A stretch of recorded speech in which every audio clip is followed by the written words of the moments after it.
అందరికీ నమస్కారం.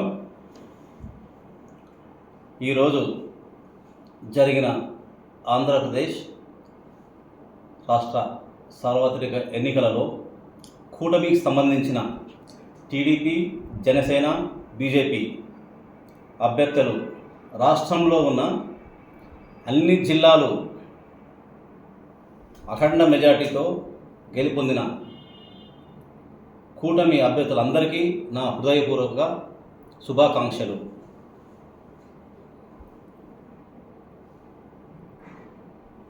ఆంధ్ర రాష్ట్రాన్ని అభివృద్ధి పథంలో నడిపించగల శక్తి, సామర్థ్యం, ఒక విజన్ ఉన్న నాయకుడు చంద్రబాబు నాయుడు ఒక్కడని నేను గట్టిగా మనస్ఫూర్తిగా నమ్ముతున్నాను. నేను కూడా నమ్ముతున్నా. ఈరోజు నమ్మి అఖండ మెజార్టీతో అన్ని జిల్లాలు స్వీప్ చేశాయి. అది ఈరోజు ప్రతి ఒక్క టీవీ ఛానల్ అందరూ చూస్తున్నారు, గమనిస్తున్నారు. ఒక రాష్ట్రంలో జరిగిన అరాచకానికి స్వస్తి పలికారు. అలాగే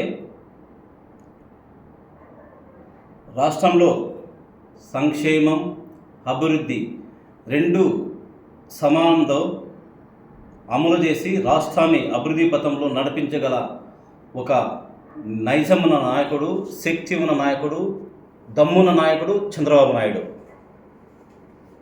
అలాగే ఈరోజు రాష్ట్రానికి మనకు రాజధాని చాలా అవసరం. గత జరిగిన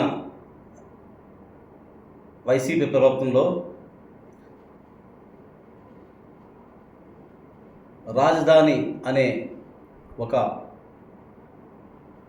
ఇష్యూ కూడా అక్కడ కట్టిన అభివృద్ధి చేసిన 2014లో చంద్రబాబు నాయుడు గారు చేసిన అభివృద్ధిలో కనీసం సంక్షేమ పథకాలకు సంబంధించిన కేటాయించిన 2,20,000 కోట్ల రూపాయల్లో కనీసం ఒక 10,000 కోట్లు ఈరోజు ఖర్చు పెట్టి ఉంటే మనకు అమరావతి రాజధాని ఏర్పడి ఉండేది. అలా జరగలేదు. ఒకే కక్షలు, కారుణ్యాలతో దాన్ని పక్కకు పెట్టేసి దొబ్బేశారు. అయిపోయింది, అది వదిలేసాం, అయిపోయింది. ఈరోజు రాష్ట్రానికి మనకు రాజధాని చాలా అవసరం. అమరావతిని రాజధానిగా తక్కువ సమయంలో చంద్రబాబు గారు నిర్మించి అభివృద్ధి పథంలో తీసుకెళ్తారని మనస్ఫూర్తిగా నేను నమ్ముతున్నా. ఈరోజు నమ్ముతున్నా, ఘంటాపథంగా చెప్తున్నాం. ఈరోజు మనకు క్యాపిటల్ లేదు. ఈరోజు చదువుకునే పిల్లలు ఎగ్జామ్స్లో కానీ పాఠశాలల్లో కానీ క్వశ్చన్ మార్క్ పెడితే ఏపీ రాజధాని ఏదంటే ఏం రాయలేకపోతున్నారు, మైనస్ పెడుతున్నారు. ఈరోజు అది గుర్తుపెట్టుకోవాలి ప్రజలు. నేను పెనుగొండ నియోజకవర్గంలో వైఎస్ఆర్ పార్టీ లీడర్గా కొనసాగుతున్నాను. వైఎస్ఆర్ పార్టీ స్థాపించిన నాటి నుంచి నేటి వరకు నాతోటి ఉన్న కార్యకర్తలు, నాతోటి అన్ని వర్గాలకు సంబంధించిన కార్యకర్తలు, లీడర్లు ఉన్నారు. వాళ్ళందరూ కూడా వైఎస్ఆర్ పార్టీని నమ్మి నట్టేట మునిగిపోయారు. దీనికి సాక్ష్యం చాలా ఉన్నాయి.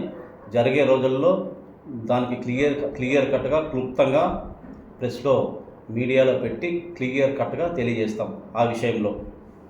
అలాగే ఈ పార్టీలో, వైఎస్ఆర్ పార్టీలో కొనసాగుతున్నందుకు ఈరోజు సిగ్గుతో తలదించుకుంటున్నాం. ఈరోజు సిగ్గుతో అవమానాలు భరించలేక టికెట్లు ఇస్తామని మోసం చేసి డబ్బులు లక్షలు, కోట్ల రూపాయల డబ్బులు ఖర్చు పెట్టించి ఈరోజు మమ్మల్ని, మాతోటి ఉన్న నాయకులు, కార్యకర్తలు, కూలీ పని చేసుకునే వాళ్ళు కూడా మాతో తిరిగారు. అలాంటి వాళ్ళు కూడా ఈరోజు పూర్తిగా నష్టపోయారు వైఎస్ఆర్ పార్టీని నమ్ముకొని. రాష్ట్రంలో రజకులు, నేను చాకలి కులానికి సంబంధించిన వ్యక్తిని. నేను పెనుగొండ నియోజకవర్గంలో నేను ఒక రజకుడిని. రజకులు సుమారు రాష్ట్రంలో 6% ఉన్నారు.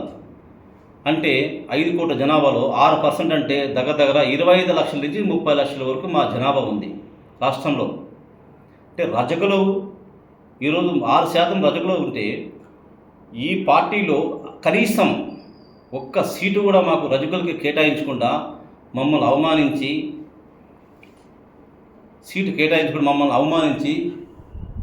మా కులానికి ఏమాత్రం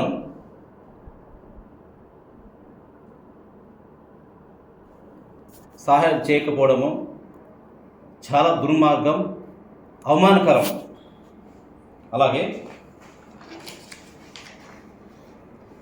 వైఎస్ఆర్ పార్టీ కోసం కష్టపడిన పెనుగొండ నియోజకవర్గంలో కాదు రాష్ట్రంలో వైఎస్ఆర్ పార్టీ కోసం కష్టపడిన కార్యకర్తలు నాయకులు నట్టేట మునిగిపోయారు. రాష్ట్రంలో ఏర్పడే కూటమి ప్రభుత్వానికి వన్స్ అగైన్ కంగ్రాచులేషన్ తెలుపుతూ జరిగే రోజుల్లో ఉమ్మడి అనంతపురం జిల్లాలో ఉన్న నాకున్న సత్సంబాలతో ఉమ్మడి టీడీపీ పెద్ద పెద్ద నాయకులు, ఎమ్మెల్యేలు, ఎంపీలు, రేపొద్దున మినిస్టర్ అయిపోయే నాయకులు అందరితో కలిసి నా ప్రయాణం ఖచ్చితంగా కొనసాగుతుంది. ఈ పార్టీకి ఒక నమస్కారం, వైఎస్ఆర్ పార్టీకి ఒక నమస్కారం, ఒక దండం, గుడ్ బై.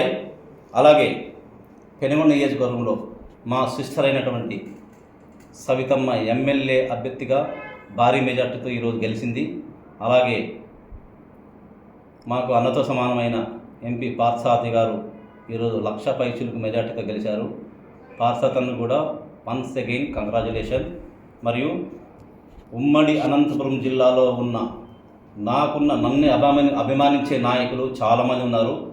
ఈరోజు వైఎస్ఆర్సీపీ పార్టీలో ఉండి మేము కుమిలిపోయాము, వాళ్ళతో కలవలేక, వాళ్ళతో ప్రయాణం చేయలేక ఈరోజు కూర్చిపోయాము. అలాగే అందరికీ కూడా వన్స్ అగైన్ ఉమ్మడి అనంతపురం జిల్లాలో గెలిచిన కూటమి అభ్యర్థులకి మరొకసారి శుభాకాంక్షలు తెలుపుతూ సెలవు తీసుకుంటున్నాం.